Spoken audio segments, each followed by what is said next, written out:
The other day, Elizabeth Warren questioned JPMorgan, I think CEO, but essentially the public face of JPMorgan, Jamie Dimon, one of Barack Obama's BFFs in the banking industry. He was, I would say, the face of a lot of the frustrations from the left during the Obama era, in the way that Obama did not go after bankers. The legislation that was enacted in terms of financial reform was incredibly weak. And so that he's seen by some still in the Democratic Party in those circles as basically the kind of democratic, greedy banker type.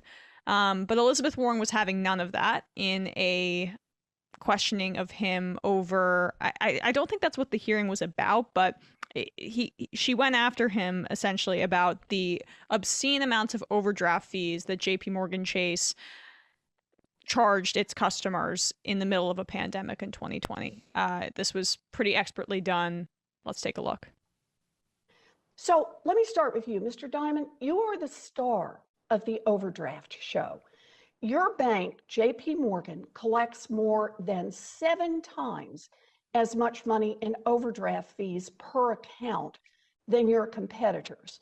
So, Mr. Dimon, how much did JPMorgan collect in overdraft fees from their consumers in 2020? Well, I think your numbers are totally inaccurate, but we'll have to sit down privately and go through that. These are public numbers. And I also want to point out we did not overdraft. Can you just answer my question? We How much did JPMorgan collect? We did not overdraft at the Fed account. And at any request, so you never. Said they needed, I'm sorry, Mr. Dimon. That was Mr. Dimon. That was not the question. On request. Did you had an automatic protection? So I'm asking.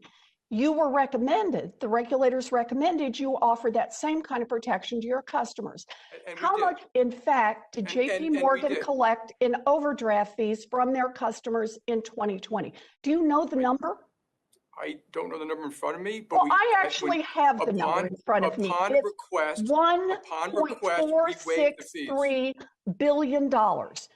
That's nearly $1.5 billion that you collected from your customers. Now, do you know how much JPMorgan's profit would have been in 2020 if you had followed the recommendation of the regulators and waived overdraft fees to help struggling consumers? In other words, without that overdraft money, would your bank have been in financial trouble? We waived the fees for customers upon request if they were under stress because of COVID. You know, I appreciate that you want to duck this question. Do you know how much your profits would have been if you'd actually waived all the regulators recommended? We waived the fees every time. The answer is your profits would have been $27.6 billion. I did the math for you.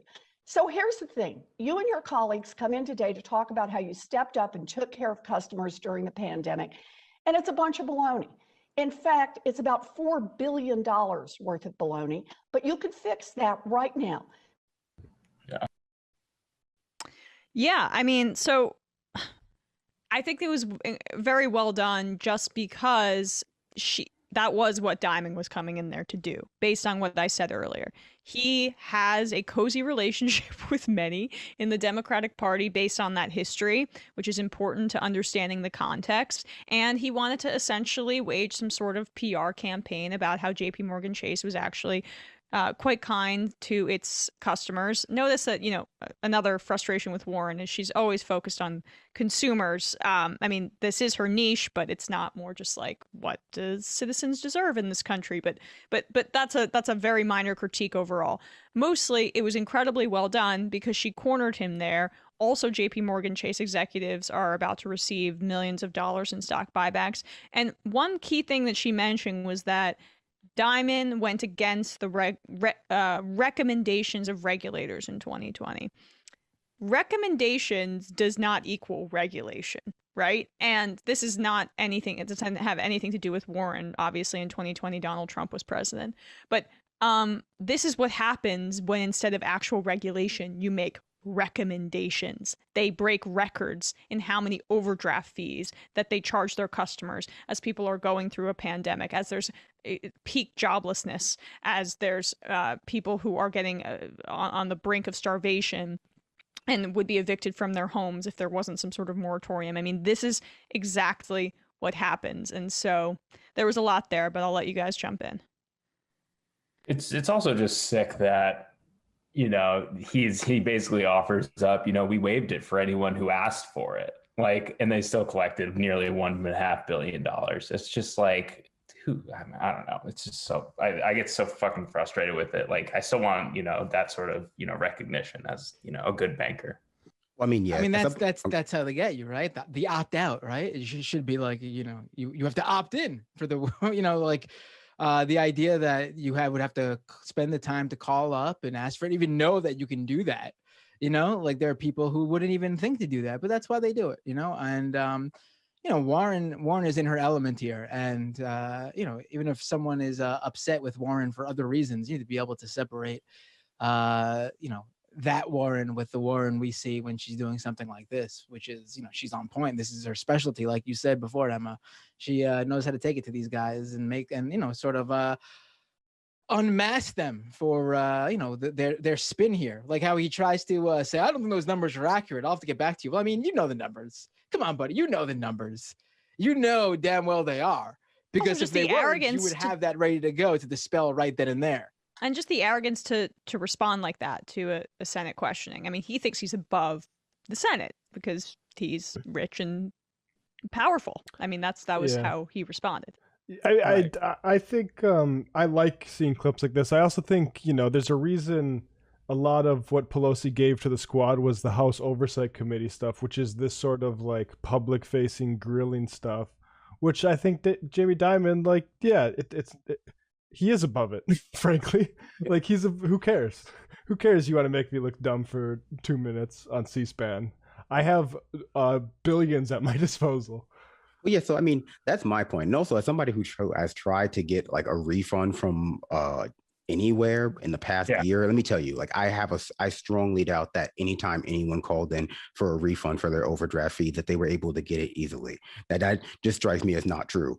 You know, watching Warren grill people, same with Katie Porter, same with any time you see sort of this kind of like hardcore grilling of tech industry people like Zuckerberg or Bezos or, you know, Jamie Dimon.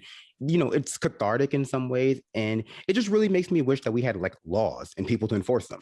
You know, it might sound crazy, but like, yeah, you know, it's agnostic of Elizabeth Warren.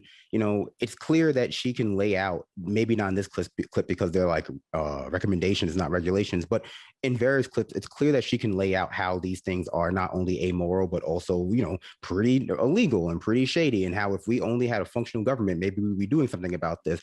But I do fear that sometimes, like Matt says, people get into this kind of realm of like this kind of dragging them publicly is a stand-in for punishment when it really is not that. Yeah, you know, it's like medieval times. I think, you know, I think there is like a kind of person who this appeals to because, you know, it seems cathartic, and also they wouldn't want to be embarrassed by being yelled at in like public, and like, you know, because they think it would be really, really like shameful. But as somebody who has billions of dollars and is never going to see any real punishment, like if you gave me a job, you could yell at me all day, you know. I mean, there's value in it. I think there is value in terms I think there's value, definitely. Yeah, but not the value that probably the emotional response to the catharsis like it equates or you know, earns, I guess. I mean, I don't think it has no value, but I would say this: it doesn't have as much value now, but where they're underplaying it is how much value it's going to have in the future, because the people who are watching this stuff and it's resonating with are mostly, you know, younger people. And by younger, I don't mean just like, you know, kids and teens. I mean, you know, people who are like under the age of 50. And this stuff is resonating with them, you know, millennials, Gen Z. And they see, you know, AOC and these type of people being the flag bearers for these ideas.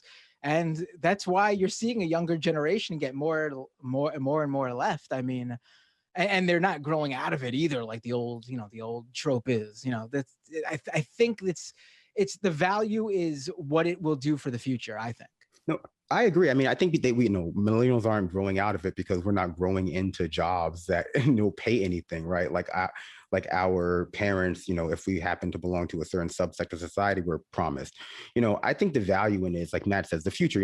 If what people are getting from these, hearings are like, wow, if we had a country where like laws were real and they were enforceable, like this would be like their crime trial. This would be what they hear before like we dissolved or nationalized their company, not what they heard before they go home to face no real consequences except a fine that they have already allocated for in their, yearly budget, right? I think that the wrong lesson is what you can take from it if you are, taught to censor these kinds of rhetorical and symbolic acts of accountability as the same thing as real material like formal sanctions. It's like, well, yeah, I bet he had a really hard day in front of the public. It's like, well, who cares? Like, he doesn't respect you. He doesn't respect the opinion of the people watching C-SPAN to see Elizabeth Warren or like the New York Times. It really doesn't matter to those kinds of people. So I mean, ultimately, I think that there is this impulse, just generally speaking, to substitute informal sanctions and sort of like informal censorship or informal censures rather for formal punishment and like material consequences that like this can kind of fit into, as opposed to like being a real example of how we don't have, any real consequences for people. Right. Although I do love the imagery I just put in my own head of like Jamie Dimon logging into Twitter and checking his like mentions. And he's like, they're tweeting the clap hands emoji at me in reference to that clip. It's like, yeah, he doesn't care about the reaction. Yeah. Like, he doesn't care. He doesn't care about like the Raw story headline where it's like Jamie Dimon owned by Elizabeth Warren's brilliance or something like that. Like, he doesn't care. I mean, honestly, like if a Republican owned me, I wouldn't care, right? Like, and I don't have billions of dollars. Like, Jamie Dimon's checking in on much different metrics than social media. I have how the public's doing. I have self-esteem and confidence, and I think a lot of people are robbed of that in our society, and so like they accept criticism from people who like otherwise can't really affect them in any real way. And so like, if you have billions of dollars and you can just fly off to like your mansion in San Marino right after this, I have a hard time believing this is going to stick in your head. But everyday average people have like real problems in real lives sometimes, and like this kind of thing would be embarrassing if it happened at their job, but this is not really that kind of situation. Right. I mean, sometimes, you got to take criticism from certain people as a badge of honor. Like, I'm sure Jamie Dimon goes home and says, fuck yeah, I pissed off Elizabeth Warren. Like, some criticism from the people who you view as like the right person to not like you. That's like, that's the best thing you could ask for. Let me just say real quick. I remember a decade ago when I first heard about Elizabeth Warren from some friends who were going into finance, and they were doing internships at banks, and they were talking about how much bankers hated Elizabeth Warren at that time, and that made me think she was good.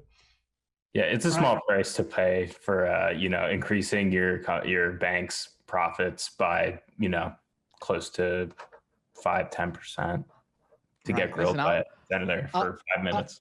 I'll take a dressing down from literally anyone if you want to give me a couple mil. Hell, not even a mil. Just give me a couple $100,000. I'll take it. Live on air, just completely own me, a roast, if you will. Especially if I can just go like, I don't recall it. That sounds wrong. I don't know about that. Well, I got to look into that.